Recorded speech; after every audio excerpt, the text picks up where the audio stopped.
Next on Cougars Daily, new rule by the NCAA, or at least an injunction against the NCAA, says that players will be able to play a fifth season if they graduated high school in the year 2022. What does this mean for BYU? Could we see some additions in football and basketball? And which sport is going to have a larger impact? Let's talk about that on today's show. Hello and welcome to today's episode. My name is Adam Gibby. Thank you for joining us today. We have some big news, and I'm going to be completely honest with you. I don't know if I'm getting sick of this. I don't know if this is still exciting. I don't know how to feel about this, but there has been a ruling. There's been an injunction by a judge in Colorado that said that this new 5-and-5 rule, which if you've been watching the Safe College Sports Act, been paying attention to that, what it means is that we're going to get rid of the red shirt and you just have 5 years to play. And whether you get injured in those 5 years or whether you don't play in those 5 years, it doesn't matter. You have 5 years to play. There's very few exceptions, one of them being military service, one being if you serve a church mission, which we do see with a couple. Obviously we see that with BYU. And outside of that, I mean, maybe if you're a woman and get pregnant, I don't know if that's an exception. Like it's very, very hard to get anything beyond 5 years after high school. And the argument that was presented was that players who graduated last year are saying, wait. I've only played 4 years. I still have a fifth year. I should be able to play. Other people have said, wait, no. You played your 4 years. You finished your 4 years under the standards that were set while you were playing, so therefore you're done. But basically the courts have said that they have a fifth year. I understand both sides. I can see how it can be frustrating. I mean, imagine if you're a freshman, particularly in basketball, or if you're any player, you just transferred in. You're expecting to be the starter. Maybe you're expecting to get quite a few reps, and all of a sudden, a super senior which I don't know what we're going to call it. I'm sure somebody's going to come up with a name, but for right now, we'll call it super senior, fifth year, whatever you want to call it, comes back and says, "Actually, I'm going to play again, and you are no longer the starter. You are now the backup." I mean, how does that make that player feel? They clearly thought that they were going to be the starter. That may have been why they transferred. That may have been why they signed. It's going to make things very, very interesting. In terms of what does this mean for football and basketball, though, here's the bottom line. The basketball pool is much larger. In football, what happens a lot of the time is you don't just play 4 years. And if you do, you're probably going off to the NFL. You're probably being selected in the NFL draft. That's the biggest difference. But in the NFL, it's totally different. With the NFL, I mean, if you just kind of think about it this way, very few players come in and start as freshmen. And if they do, they're likely playing 4 years and leaving for the NFL. They aren't doing that very, very often. There's just very few positions that have guys ready. Yes, you have those players. But the thing is, again, if they're that good, they're going to be playing in the NFL. More commonly, what you get is you get the red shirt, or what was the red shirt. They come in for a year, maybe they go to fall camp, they get in a couple of games, they use that red shirt, and then they play their 4 years. That's much more common in football. In basketball, you don't see that as much. You just see guys play a couple of years and then go play, in the NBA, maybe internationally. But that's sort of the formula there. There's not really such thing as red shirts as much in basketball. I mean, does it happen? Yeah, of course it does. But it's not nearly as common in football. You can play up to 4. It may have even been switched to 6 games as a true freshman with a red shirt. In basketball, you don't get that. And so no player is going to get to the end of their 4 years in basketball and say, oh, well, now I'm going to have my red shirt, because they wouldn't be playing. And so basketball has a much, much larger pool.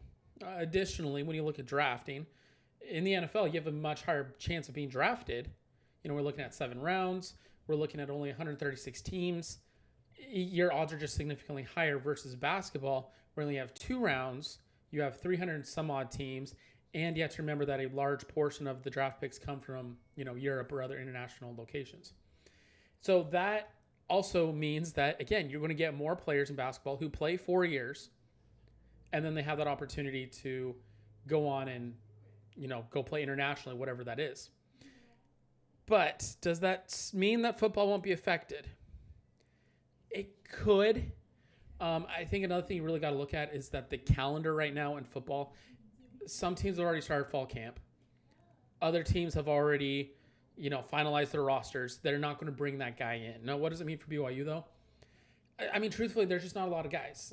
I mean, I've been hearing a lot of people say, Chase Roberts, could he come back?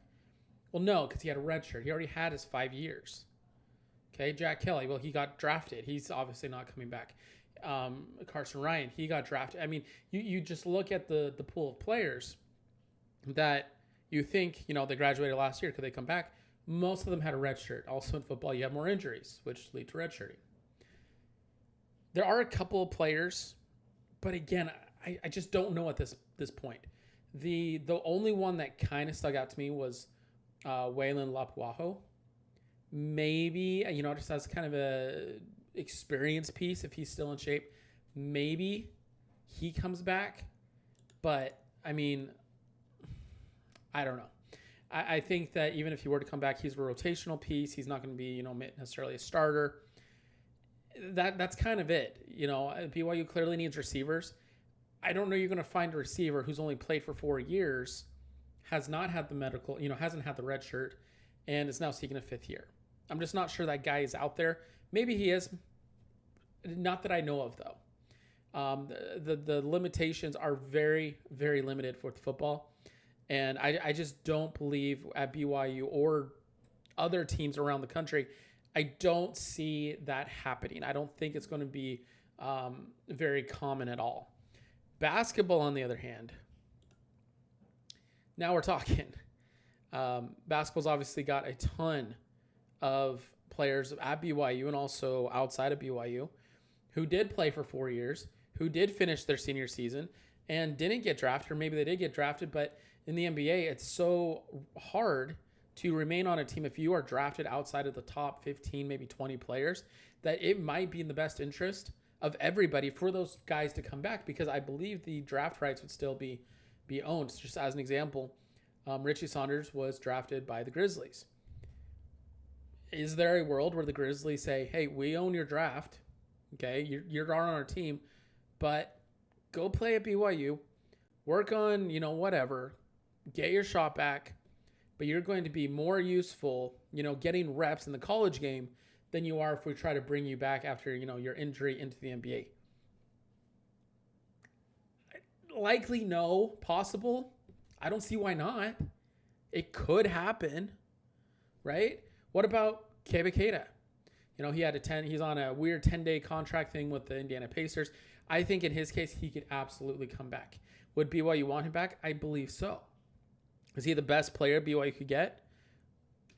Maybe from a talent standpoint, no. But he knows the system. He knows his place. A lot of the players, well, I take that back. Not very many returning. A few of the players know his role, and it would be a little bit easier than, bringing in some other guys. BYU currently has 2 open roster spots. Would they take Keita and Saunders? I think they would. And I understand. I'm hearing your fans. You're saying, oh, well, we need 2 centers. We got shooters. Guys, it's Richie Saunders. It's Richie Saunders. Okay? He was drafted early in the 2nd round.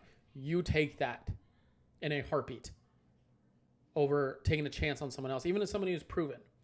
Unless you got, I can't even think of his name. I don't want to think of his main name because I erased it from my brain. The center from Texas who just destroyed BYU.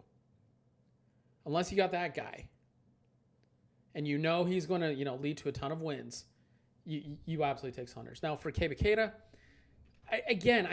I like the fit. He was a great player. He got injured. He hurt his hand, but before that he was very dominant. He really did affect opposing offenses, I should say. He's a great player. Now there's other guys. There's Jackson Kohler from Michigan State, member of the Church of Jesus Christ of Latter-day Saints. He's had conversations with BYU. He's getting that 5th year. He was a starter on a really good team in the Big Ten. He's absolutely a target. I mean, I don't think you're going to get Saunders and Keita. I don't think you will. But I do believe that there's a very real scenario where you get 2 out of those 3 players, Keita, Saunders, and Kohler. I don't know the combination. Again, I don't believe Saunders is coming back.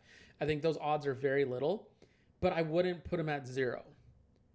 And I would probably put him at the same odds that we thought that he was coming back when he got off that plane to go visit Mark Pope in Kentucky.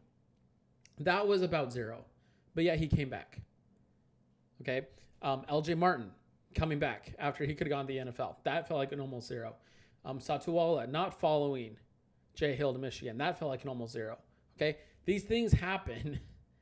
Rob Wright coming back after ending the transfer portal. That felt like an almost 0. So we live in a world where these things do happen. I wouldn't count on it. I wouldn't get excited about it. I wouldn't, if you're thinking about writing an article or whatever, I wouldn't write an article about it. But it could happen. It's a possibility. And maybe they go after somebody else. I do believe that they're definitely going to go after one center, whether that's Keita, Kohler, or someone else. And I think from there, you just try to find the best fit with a preference in the center position. Because right now they only have one true center, and he's the transfer. I can't think of his name on the top of my head. The transfer from TCU. He's not really who you want to have as your starter or your backup. He's the guy who can come in and give you 3 or 4 minutes. Maybe one guy's in foul trouble. The other center's been out there for 10 minutes. He's a very, very limited rotational piece. Maybe he proves us all wrong, but right now you need to get one center for sure. And then from there, I would either get another center or just a perfect fit. Richie Saunders, of course, would be the perfect fit, or a guy similar to him. But what do you think? Let me know in the comments. Who do you like to see BYU sign in basketball? I think, again, there's 2 open rotations. There's 2 open spots. You also kind of keep the money in mind. And that could be a little dicey. I don't know where BYU's sitting in there. But they have 2 roster spots. That's a lot. That's something a lot of teams don't currently have. What about football? Would you even look at adding guys? Does that just hurt the team culture?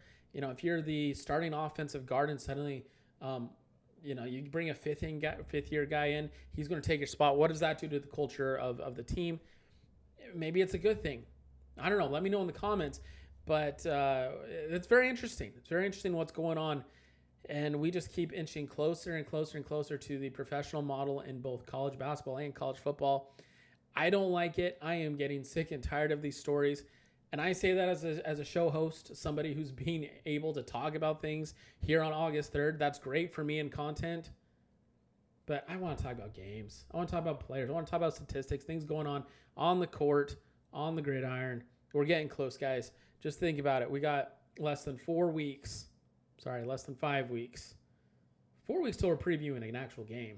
But we have about a month before we have nonstop live sports, college football, college basketball, from the start of September, hopefully well into March. And I can't wait. But I'll catch you on the next one. Have a great day. Bye.